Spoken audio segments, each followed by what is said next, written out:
Welcome to my ankle distraction and fib-tib osteotomy. Some of you may be getting ready for a procedure like this or have already had a procedure like this. I started with the bag on my foot today, even though it's unlocked. I just wanted to show you a few things that I have learned while doing this. So you could help to prepare yourself, or it might help you if you've already got it going on now. This is a ring fix rad distraction frame. It's an articulated ankle frame. The ankle is distracted right now at about 7-8 millimeters.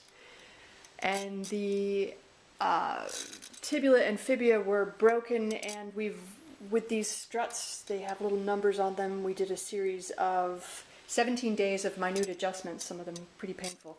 Each one of those was moved just a tiny, tiny bit with my little toolkit here that they give you after you have the surgery.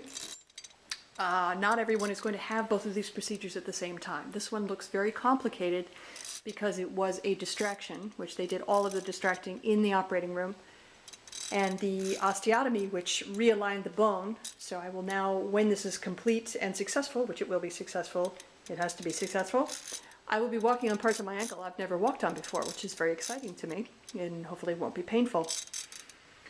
So what I've done is I've unlocked the frame. I'm doing my exercises for today. I've already done my strap, so I'm not going to do that again, just to show you that you can move your foot up and down, and they encourage you to do that. They send you to physical therapy to do that. The hinge is down here. It's a fascinating thing. I feel a little bit like I pogo sticked into an erector set. There are 3 bolts going into the bone of my leg, into my tibia.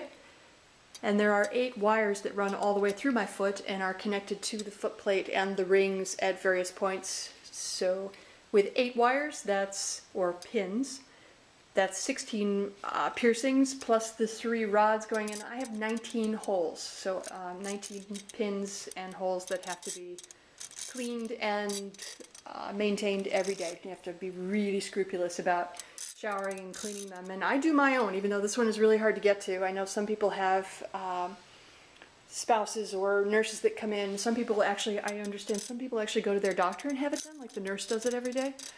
I do my own every day, shower, clean them, and I go swimming a couple of times a week. One thing that I found that you might find helpful if you do go swimming with one of these on, particularly if you have these struts for adjusting, this apparatus weighs between 6 and 7 pounds. So when you get into a pool, it's sort of like having an anchor connected to your leg. I took a pool noodle and cut it into sections and then sliced it, as you can see here, and it makes a very nice, you can just pop it right on those struts and turn it a little bit. And if you do that all the way around, it's really helpful because it helps to balance out the weight, and it also can give you a nice little buffer so that you're not taking chips out of the side of the pool, which I'm sure that whoever owns the pool will be very happy about. So that was very helpful to me. Making cloth bags for it. You saw the bag that I made before. That's my dog. I made some fleece bags because it's wintertime. I was one of those weird people. Actually, my insurance company decided that they would pay for it in December, so I decided I would go with it because I had to get special permission, which a lot of people will have to do also. This is a relatively new method, and sometimes you have to get special permission from your insurance company. You can make these covers by I used some old fleece scraps. You can use pillowcases. You can use t-shirts that you cut off where the sleeves start, so you have this nice cloth bag. You can put a drawstring in it or elastic at the top.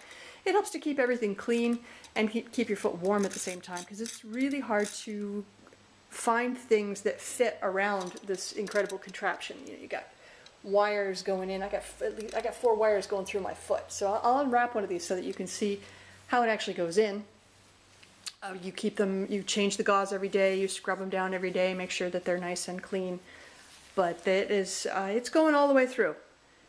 And it can be a little bit strange to get used to, but actually my biggest problem is I just hate fighting with my pants every day, trying to get something to go over it. I'm not a big skirt person, and trying to find pants, particularly in the wintertime because you always have a draft, trying to put pants on is very difficult. You have to find really stretchy ones.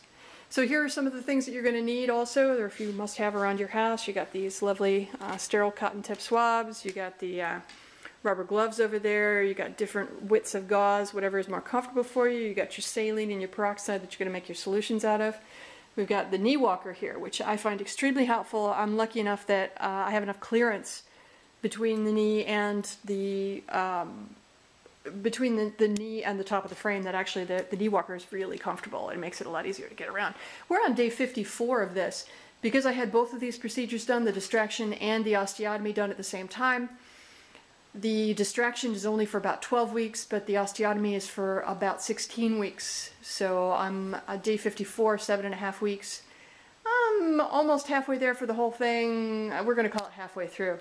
So I'll be back to talk to you some more. I got to go let the dog out because he's really got to go. And I'll talk to you later. Bye.